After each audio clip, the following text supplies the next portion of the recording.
شروع کرتا ہوں اللہ کے نام سے جو بڑا مہربان اور نہایت رحم کرنے والا ہے۔ بسم اللہ الرحمن الرحیم۔ بڑے بڑے اللہ کے ولی کہتے ہیں عصر کے وقت جو قرآن کی یہ سورت 3 بار پڑھتا ہے فرشتے ہاتھوں میں دولت لیے دوڑے دوڑے اس گھر آتے ہیں۔ محترم ناظرین، قرآن مجید کی وہ سورت جسے نماز عصر کے بعد پڑھنے سے اللہ اس کو اپنا دوست بنا لیتا ہے، اور یہ سورت وہی پڑھتا ہے جسے اللہ چن لیتا ہے۔ ناظرین، نبی پاک صلی اللہ علیہ وسلم نے فرمایا کہ اس سورت کی تلاوت کو ترک نہ کرو، کیونکہ اس کی تلاوت کرنے والے کو اللہ دوست رکھتا ہے اور اپنے پسندیدہ بندوں میں شامل کر لیتا ہے۔ تو جو شخص ہمیشہ اس کی تلاوت کرتا ہے خدا قیامت کے دن اس کا نامہ اعمال اس کے دائیں ہاتھ میں دے گا اور وہ بغیر حساب کے جنت میں داخل ہوگا، اور آخرت میں اسے اتنا اجر ملے گا کہ وہ راضی ہو جائے گا۔ قرآن کریم اللہ تعالیٰ کا پاک کلام ہے جو اس نے قیامت تک آنے والے انس و جن کی رہنمائی کے لیے آخری نبی حضور اکرم صلی اللہ علیہ وسلم پر وحی کے ذریعے نازل فرمایا۔ قرآن کریم اللہ تعالیٰ کی صفت ہے، مخلوق نہیں، اور وہ لوح محفوظ میں ہمیشہ سے ہے۔ اللہ تعالیٰ کے جو فیصلے آسمانوں کے اوپر تحریر ہیں وہ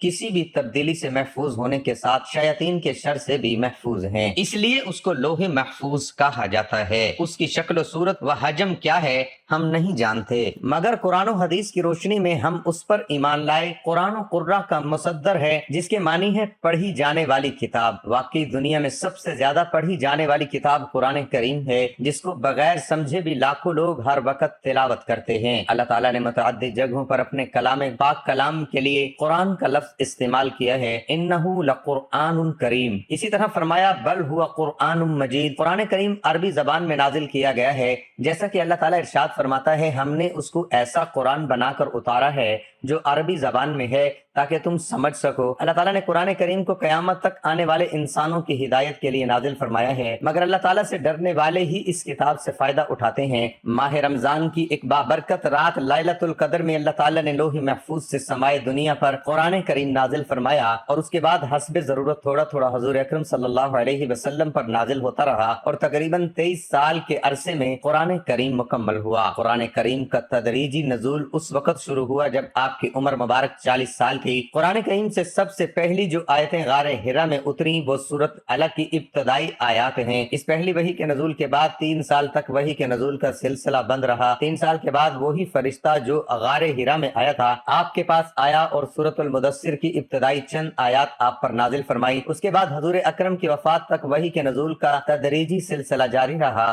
غرض تقریباً 23 سال کے عرصے میں قرآن کریم مکمل نازل ہوا۔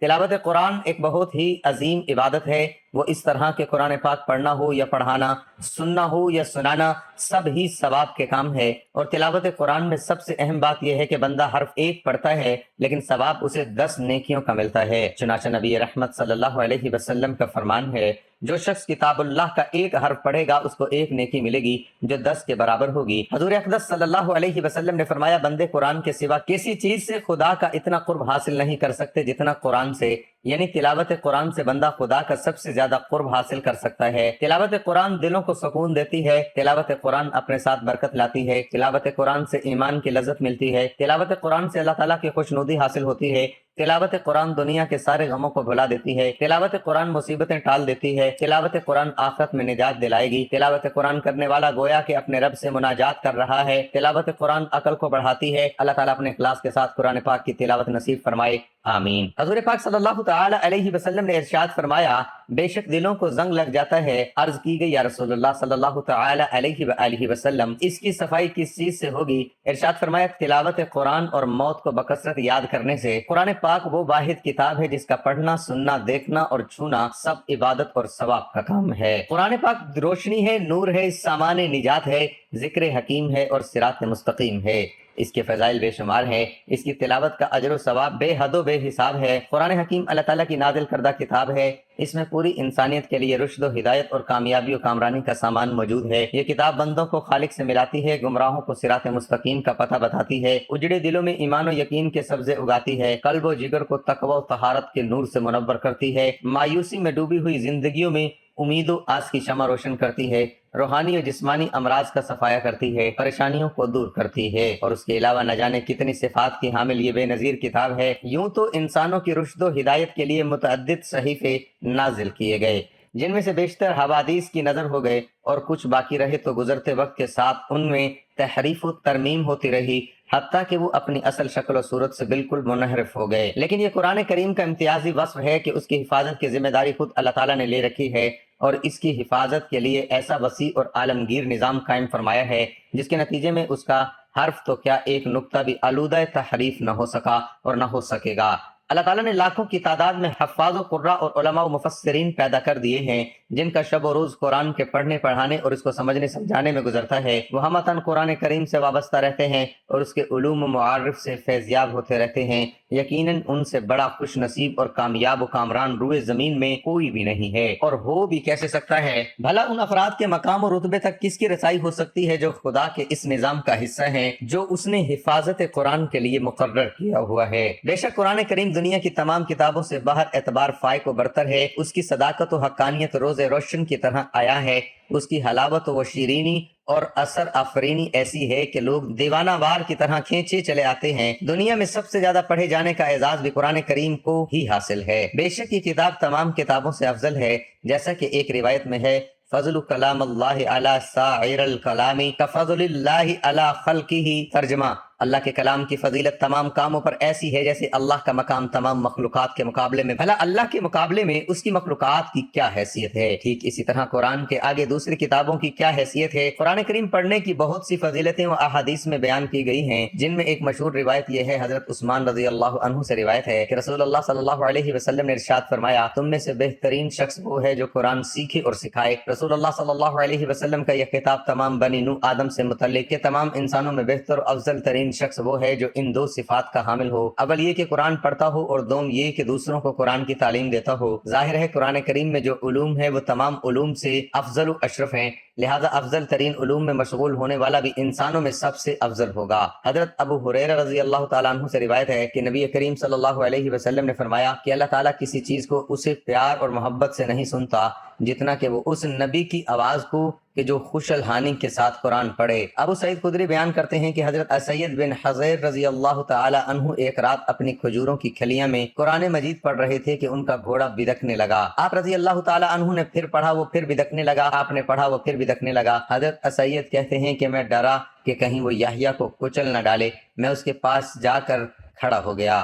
میں کیا دیکھتا ہوں کہ ایک سائبان کی طرح میرے سر پر ہے، وہ چراغوں سے روشن ہے۔ وہ اوپر کی طرف چڑھنے لگا یہاں تک کہ میں اسے پھر نہ دیکھ سکا۔ صبح کے وقت میں رسول اللہ صلی اللہ علیہ وسلم کے پاس آیا اور عرض کیا، اے اللہ کے رسول صلی اللہ علیہ وسلم، میں رات کے وقت اپنے کھلیان میں قرآن مجید پڑھ رہا تھا کہ اچانک میرا گھوڑا بدکنے لگا۔ تو رسول اللہ صلی اللہ علیہ وسلم نے فرمایا، ابن حذیر پڑھتے رہو۔ انہوں نے عرض کیا کہ میں پڑھتا رہا، وہ پھر اسی طرح بدکنے لگا۔ رسول اللہ صلی اللہ علیہ وسلم نے فرمایا، ابن حذیر پڑھتے رہو۔ انہوں نے عرض کیا کہ میں پڑھتا رہا، وہ پھر اسی طرح بدکنے لگا۔ تو رسول اللہ صلی اللہ علیہ وسلم نے فرمایا، ابن حذیر پڑھتے رہو۔ ابن حذیر کہتے ہیں کہ میں پڑھ کر فارغ ہوا تو یحییٰ اس کے قریب صاحبان کی طرح دیکھا، اس میں چراغ سے روشن تھے اور اوپر کی طرف چڑھا یہاں تک کہ اسے میں نہ دیکھ سکا۔ تو رسول اللہ صلی اللہ علیہ وسلم نے فرمایا، وہ فرشتے تھے جو تمہارا قرآن سنتے تھے، اور اگر تم پڑھتے رہتے تو صبح لوگ اس کو دیکھتے اور وہ لوگوں سے پوشیدہ نہ ہوتے۔ حضرت عائشہ رضی اللہ تعالی عنہما فرماتی ہیں کہ رسول اللہ صلی اللہ علیہ وسلم نے ارشاد فرمایا کہ جو آدمی قرآن مجید میں ماہر ہو وہ ان فرشتوں کے ساتھ ہے جو معزز اور بزرگی والے ہیں، اور جو قرآن مجید اٹک اٹک کر پڑھتا ہے اور اسے پڑھنے میں دشواری پیش آتی ہے تو اس کے لیے دوہرا اجر ہے۔ حضرت ابو ہریرہ رضی اللہ تعالی عنہ نے فرمایا کہ آسمان اور زمین کو پیدا کرنے سے 1000 سال پہلے اللہ تعالیٰ نے ان صورتوں کی تلاوت کی، اور جب فرشتوں نے تلاوت سنی تو کہنے لگے کہ خوش نصیب ہے وہ امت جس پر یہ قرآن اتارا جائے گا، اور خوشحالی ان دلوں کے لیے جو اس کو پڑھیں گے اور اس کو یاد کریں گے، اور خوشحالی ہے ان زبانوں کے لیے جو اس کی تلاوت کریں گے۔ ایک حدیث میں ہے کہ جو شخص اس سورت کو صرف اللہ کی رضا کے واسطے پڑھے گا اس کے پہلے والے سب گناہ معاف ہو جاتے ہیں۔ بس اس سورت کو اپنے مردوں پر لازمی پڑھا کرو، تو یہ سورت کم از کم دن میں 1 مرتبہ اس کو لازمی پڑھیں، کیونکہ جو اس سورت کی تلاوت کرتے ہیں اللہ اسے پسند کرتے ہیں اور اس کو ولی اللہ بنا دیتا ہے۔ تو آپ بھی سورت سے دوستی کر لیں، اللہ کی رضا کے لیے 3 مرتبہ روزانہ عصر کی نماز کے بعد پڑھیں۔ اللہ آپ سے اتنا خوش ہوں گے کہ آپ کی زندگی کی تمام پریشانیاں جو ہیں انشاءاللہ ختم ہو جائیں گی، جیسا چاہیں گے ویسے ہی ہوگا۔ قرآن مجید اللہ کا کلام اور رب کی آخری آسمانی کتاب ہے۔ پورا قرآن خیر و بھلائی اور رحمت و برکت اور شفا کا سرچشمہ ہے۔ اس پر ایمان لانا، تلاوت کرنا، آیات میں تدبر کرنا، عمل کرنا، شفا کے لیے قرآن آیات پڑھ کر دم کرنا اور پوری زندگی اس کے مطابق گزارنا، یہ قرآن کا حق ہے۔ البتہ رسول اکرم صلی اللہ علیہ وسلم نے کچھ صورتوں اور آیتوں کی خصوصی فضیلت بیان فرمائی ہے، انہی میں سے ایک سورۃ الملک ہے۔ سورۃ الملک کی 3 فضیلتیں صحیح احادیث میں موجود ہیں۔ پیارے نبی صلی اللہ علیہ وسلم اس سورۃ مبارک کی تلاوت کیے بغیر نہیں سوتے تھے۔ یہ سورہ مبارکہ اپنے ساتھی کے لیے شفاعت کرے گی یہاں تک کہ اس کو معاف کر دیا جائے گا۔ نبی رحمت صلی اللہ علیہ وسلم نے ارشاد فرمایا، قرآن میں ایک سورت ہے جس میں 3 آیتیں ہیں، وہ اپنے پڑھنے والے کے لیے اللہ تعالیٰ سے سفارش کرے گی حتیٰ کہ اس کی مغفرت کر دی جائے گی، اور وہ سورۃ تبارک الذی بیدہ الملک، سورۃ الملک قبر کے عذاب سے بچانے والی ہے۔ اس سورت کا ساتھی قبر کے عذاب سے انشاءاللہ محفوظ رہے گا۔ رسول اللہ صلی اللہ علیہ وسلم نے ارشاد فرمایا، سورت تبارک قبر کے عذاب کو روکنے والی اس سورت کو سونے سے پہلے پڑھنے کی تلقین ہے، چونکہ نیند موت کی طرح ہے، بلکہ اللہ کے رسول صلی اللہ علیہ وسلم نے سونے کی دعا میں نیند کو موت قرار دیا ہے، اور نبی اکرم صلی اللہ علیہ وسلم کا اسے سونے کے وقت پڑھنے کے لیے انتخاب کرنے کی وجہ آخرت میں اس کے خصوصی فوائد ہیں، جیسا کہ دوسری اور تیسری فضیلت سے واضح ہے کہ یہ صورت عذاب قبر سے حفاظت کا ذریعہ ہے اور آخرت میں مضبوط شفاعت کی شکل میں نجات کا سبب بنے گی۔ گویا اس صورت کا اہتمام کرنے والا آخرت میں کامیاب ہو جائے گا انشاءاللہ۔ سورۃ الملک کی فضیلت کا تقاضا ہے کہ ہم ویسے ہی پڑھنے کا اہتمام کریں، اور نماز عصر کے بعد پڑھنے سے اس کی فضیلت اور بھی زیادہ ہے، جیسا کہ پیارے رسول صلی اللہ علیہ وسلم کا معمول تھا۔ اس صورت کی اہمیت کا راز کیا ہے؟ یہ قابل غور پہلو ہے۔ جب ہم اس صورت کی آیات پر غور کرتے ہیں تو ہمیں پتہ چلتا ہے یہ صورت رب العالمین کی عظمت، بادشاہت، قدرت اور ربوبیت کی تعلیم پر مشتمل ہے۔ اس سے بندے کے دل میں خالق و مالک کا خوف اور اللہ کی تعظیم پیدا ہو جاتی ہے۔ اس صورت مبارکہ میں اللہ نے تنہائی میں خوف الہی کے فوائد کا ذکر کرتے ہوئے فرمایا، ان الذین یخشون ربهم بالغیب لهم مغفرۃ واجر کبیر، بے شک جو لوگ اپنے پروردگار سے غائبانہ طور پر ڈرتے رہتے ہیں ان کے لیے بخشش ہے اور بڑا اجر و ثواب ہے۔ اللہ کا خوف و خشیت بڑی عظیم عبادت ہے اور اس عبادت کا انعام اللہ کی جنت ہے۔ سورۃ الملک زندگی کا مقصد خالق کائنات کی تعظیم اور رب العالمین کی محبت سکھاتی ہے، رب عزیز کی قوت و طاقت کا درس دیتی ہے، رب سے بغاوت اور کفر کے برے انجام سے ڈراتی ہے، اور بندگی کرنے والوں کے لیے سعادت عظمیٰ کی بشارت سناتی ہے۔ اللہ تعالیٰ نے پہلے ہی آیت میں فرمایا کہ بادشاہت کا مالک وہی اللہ ہے جس کی خیر و برکت کی کوئی انتہا نہیں ہے، وہ ہر چیز پر مکمل قدرت رکھنے والا ہے۔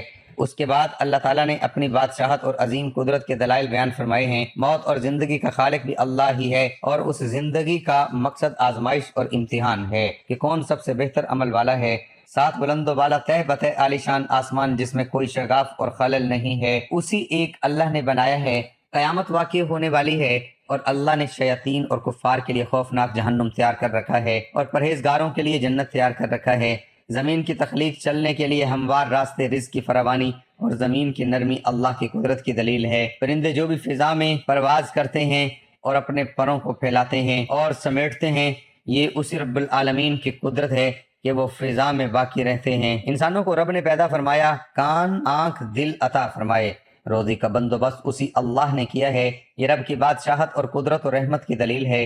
قیامت کا آنا یقینی ہے، لیکن اس کا علم صرف ایک اللہ ہی کو ہے۔ آخری آیت نمبر 30 میں فرمایا کہ پانی جس پر تمہاری زندگی کا مدار ہے وہ بھی رب کی رحمت کی وجہ سے بآسانی مل جاتا ہے، ورنہ وہ چاہے تو پانی اتنی گہرائی میں کر دے کہ تم اسے کسی بھی صورت ہمیں حاصل نہ کر سکو۔ جس اللہ کی شان یہ ہے کہ تم اپنی زندگی کی ہر ضرورت میں اس کے محتاج ہوں، اس اللہ سے بغاوت کرنا کتنا بڑا جرم ہوگا، شرک کرنا اور اللہ کی آیات کا انکار کرنا، بلکہ اللہ کے رسولوں کا جھوٹا اور گمراہ قرار دینا کتنی جرت اور دیدہ دلیری اور ہٹ دھرمی کی بات ہے۔ کیا سمجھدار اور انصاف پسند ایسا کر سکتا ہے؟ نہیں کر سکتا ہے۔ دراصل تکبر اور غرور اور دنیا کی محبت، نفس پرستی، من پسند زندگی کی محبت انسان کو اندھا بہرا کر دیتی ہے۔ اس لیے اللہ نے شیاطین اور اس کی راہ پر چلنے والے کفار اور اسلام کے دشمنوں کے لیے جہنم کی شدید وعید سنائی ہے، اور واقعی ایسا انسان سچ مچ اندھا ہے، بصیرت سے محروم ہے۔ اللہ تعالیٰ نے ایسے لوگوں کو منہ کے بل چلنے والا قرار دیا ہے جسے اپنی راہ دکھائی ہی نہیں دے رہی ہے۔ یہ بات آیت نمبر 22 میں موجود ہے۔ اہل ایمان کے لیے اس سورت مبارک میں اہم پیغام پوشیدہ ہے۔ جو سمجھ کر ہر روز تلاوت کرے گا اور غور و فکر کرے گا وہ اس کے اثرات اپنی زندگی میں ضرور محسوس کرے گا۔ چند اہم پیغامات درج ذیل ہیں۔ برکت یعنی خیر میں اضافہ اور دوام و ہمیشگی رب کی طرف سے ہے۔ نعمتوں میں برکت ڈالنا صرف رب کا کام ہے، لہٰذا برکت کے حصول کے لیے صرف رب العالمین سے رجوع کرنا چاہیے۔ تبارک الذی بیدہ الملک، آسمان و زمین کا خالق و مالک اور مدبر اللہ تعالیٰ ہے، وہ شہنشاہ ہے، اس لیے اس سے محبت کرنا اور اس سے ڈرنا ہی سمجھداری اور سعادت مندی ہے۔ زندگی کا مقصد ایمان اور عمل صالح کی زندگی گزارنا ہے۔ لیبلوکم ایکم احسن عملا، تنہائی میں رب سے ڈرنا ایک عظیم عبادت ہے جس پر مغفرت اور بڑے اجر کا وعید کیا گیا ہے۔ دنیاوی امور اور چیزوں میں مشغول ہو کر آخرت کو فراموش نہیں کرنا چاہیے، کیونکہ دنیا زوال پذیر ہے، دوام اور ہمیشگی صرف آخرت کے لیے ہے۔ وَإِلَيْهِ النُّشُورُ، کائنات میں موجود آیات الہی مثلا آسمان و زمین، سورج، چاند، مختلف قسم کے پھل پھول، اناج، پیڑ اور پودے وغیرہ پر غور و فکر کرنا چاہیے تاکہ رب کی تعظیم پیدا ہو، کیونکہ مخلوق کی عظمت خالق کی عظمت کی دلیل ہے۔ صراط مستقیم یعنی اسلام پر چلنے والا رب العالمین کے نظر میں قابل تعریف ہے، اس کی بصیرت اور بصارت کی گواہی رب نے خود دی ہے۔ اللہ نے ہمیں پیدا کیا، کان، آنکھیں، دل عطا فرمایا تاکہ ہم شکر ادا کریں۔ ہر نعمت کا تقاضا ہے ہم اپنے رب کا شکر ادا کریں۔ ایمان اور توکل علی اللہ ہدایت کی پہچان ہے اور اہل ایمان کا سب سے مضبوط وصف اور سہارا ہے۔ اس کے برعکس شرک اور رب سے دوری کھلی ہوئی گمراہی ہے۔ قیامت کا علم صرف اللہ کو ہے۔ اللہ کے وسیع علم کی دلیل ہے، بلکہ اللہ تعالیٰ سینے کے پوشیدہ خیالات کو بھی جانتا ہے۔ سورت اہل ایمان کو بندگی کے آداب سکھاتی ہے اور ایمان، عمل صالحہ، خشیت الہی، آخرت اور جنت و جہنم پر ایمان، رب کی شکر گزاری، غور و فکر، استقامت علی الدین، توکل علی اللہ اور رب العالمین سے ہمیشہ ڈرنے اور محبت کرنے کی تعلیم دیتی ہے۔ اللہ تعالیٰ ہمیں اس سورت مبارک کی تلاوت کرنے کی توفیق عطا فرمائے، آمین۔ دنیا میں عمومی طور پر انسان مالی پریشانیوں میں جکڑا رہتا ہے، لیکن اس کا حل بھی قرآن مجید میں موجود ہے۔ سورت ملک کی تلاوت کرنے سے نہ صرف آپ کے رزق میں کشادگی ہوتی ہے بلکہ قرضوں سے بھی نجات مل سکتی ہے۔ اسی طرح اور کیا کچھ فوائد ہیں اور کچھ یوں ہیں۔ فراخی رزق کے لیے ثواب کے علاوہ رزق کی فراخی کے لیے ہر روز نماز عصر کے بعد 3 بار سورت ملک پڑھیں، اول و آخر 11 مرتبہ درود پاک پڑھیں۔ ہر روز عصر کی نماز کے بعد یہ وظیفہ بلا ناغہ پڑھنے کا معمول بنا لیا جائے تو رب تعالیٰ کے فضل و کرم سے کبھی رزق میں کمی واقع نہ ہوگی اور اللہ تعالیٰ کے پسندیدہ بندوں میں آپ شمار ہو جائیں گے۔ اللہ تعالیٰ آپ کو ولی اللہ بنا دے گا۔ غربت، تنگ دستی اور افلاس دور کرنے کے لیے ہر جمعے کو نماز عشاء پڑھ کر مصلی پر بیٹھے اور اول و آخر 11 بار درود پاک پڑھے، درمیان میں 3 مرتبہ سورۃ الملک پڑھے، پھر رب تعالیٰ سے دعا مانگے اور کسی سے بات چیت نہ کرے۔ حق تعالیٰ نے چاہا تو چند ہی دنوں میں اس پر خدا کا بے انتہا انعام و اکرام ہو جائے گا۔ باوضو حالت میں 7 مرتبہ سورۃ ملک پڑھ کر اپنی دکان کے مال پر دم کریں، اللہ تعالیٰ نے چاہا تو دکان خوب چلے گی اور گاہک وافر مقدار میں دکان میں آئیں گے۔ جس کسی پر بہت زیادہ قرض واجب الادا ہو اور وہ قرض ادا کرنے کی طاقت نہ رکھتا ہو تو اسے چاہیے کہ وہ ہر نماز کے بعد اول 11 مرتبہ درود پاک پڑھے، پھر 1 بار سورۃ ملک پڑھے، سورۃ ملک پڑھنے کے بعد پھر 11 مرتبہ درود پاک پڑھے۔ حق تعالیٰ نے چاہا تو غیب سے قرض کی ادائیگی کا سامان پیدا ہو جائے گا اور پریشانی جاتی رہے گی۔ جو شخص غربت و افلاس کا شکار ہو اسے چاہیے کہ وہ ہر روز فجر کی نماز کے بعد 1 مرتبہ سورۃ ملک پڑھے۔ پردہ غیب سے ایسا سامان پیدا ہوگا کہ اس کی مالی پریشانی خوشحالی میں بدل جائے گی، گھر کے حالات ٹھیک ہو جائیں گے، مال و دولت کی ریل پیل ہو جائے گی۔ لیکن اس مقصد کے لیے بلا ناغہ سورۃ ملک کا ورد کرنا ہی مطلوبہ مقصد کو پورا کرتا ہے۔ ناظرین، گزارش ہے کہ اللہ تعالیٰ کے 99 ناموں میں سے کوئی ایک نام لکھ کر کمنٹ میں ضرور شیئر کریں۔ اللہ تعالیٰ ہم سب کا حامی و ناصر ہو، آمین۔ جزاک اللہ۔